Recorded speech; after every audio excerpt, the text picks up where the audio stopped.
On va se transporter maintenant dans le nord de l'Ontario. On va parler immobilier parce qu'un nouveau rapport prévoit de fortes baisses de prix cette année par rapport au sommet enregistré l'an dernier. Desjardins estime que les taux d'intérêt élevés continuent de refroidir les acheteurs, bien qu'ils s'activent dans certains marchés.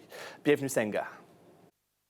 Après plusieurs mois d'accalmie, le marché immobilier de Sudbury reprend de l'activité, de quoi garder cet agent fort occupé. Pour les 2 dernières semaines, le marché commence à se réchauffer. Donc, qu'est-ce qu'on voit? C'est la confiance du consommateur qui augmente dramatiquement. Des acheteurs qui entament à nouveau leur recherche d'une maison, explique-t-il, après avoir été longtemps découragés par les nombreuses hausses de taux hypothécaires. Après un creux en janvier, les prix commencent même à augmenter, dit-il, car le nombre limité de maisons à vendre entraîne la surenchère. On n'a pas assez de ventes pour avoir une vraie moyenne, mais c'est à peu près 420 la moyenne, qui était de 380 il y a à peu près un mois et demi. Desjardins projette tout de même une tendance baissière des prix dans le nord de l'Ontario par rapport au sommet atteint au début de 2022. Selon ses prévisions, d'ici la fin de l'année, le prix moyen d'une maison aura baissé de 20 % à Timmins, de 28 % à Sudbury et de 30 % à North Bay.